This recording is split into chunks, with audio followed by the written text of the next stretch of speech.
Greg, thank you for joining me. Lori, it's good to be here. Let's talk more about these flyers and the law about hate crime in Tennessee. The recent onslaught of flyers, apparently from the KKK, throughout East Tennessee raises the question, is it a valid exercise of one's First Amendment right, or is it a hate crime? And let's talk about what constitutes a hate crime.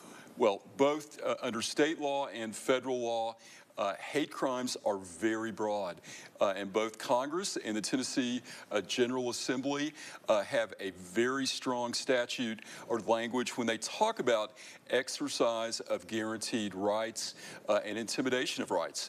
The Tennessee legislature has mandated that every Tennessean or people here in our state have the right to be free from intimidation, harassment, coercion, physical violence as it relates to the exercise of any right guaranteed by both the Tennessee Constitution and the United States Constitution, or any other right under the color of law.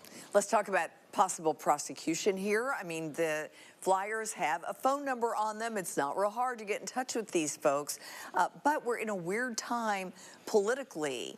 So going after this type of thing, what do you think the chances are? We're in basically political purgatory because after the change in administrations, you have a void in the leadership of the FBI. No one's been confirmed as a director. You have basically a void in who is going to be the leaders in each U.S. Attorney's office here in the Eastern District of Tennessee or throughout Tennessee. So this is going to be an important decision. Does the federal government aggressively pursue this? They've called in the Joint Terrorism Task Force, or do they leave it to the state authorities? Interestingly, so all of these anonymous flyers that have been inundated, and Lori, there are hundreds, and it's not only physical flyers, but it's online. If this is a valid exercise of one's First Amendment rights, where are you? When you call the number on the pamphlet, no one picks up the phone. Goes right to voicemail. Why is it done in the dark of the night? So if it is this campaign designed to intimidate, harass, coerce, it is a very serious crime. So what kind of prosecution, what kind of sentence could folks face if they go through the legal system? Under state law, at a minimum, it would be a D felony that would carry 2 to 4 years. Federally, intimidation or coercion of guaranteed rights can result in a prosecution with a sentence up to 10 years. So a very interesting debate, but if you're the lawyer, you're going to say First Amendment from the get-go. If you're a prosecutor, you're going to say intimidation, coercion, threats.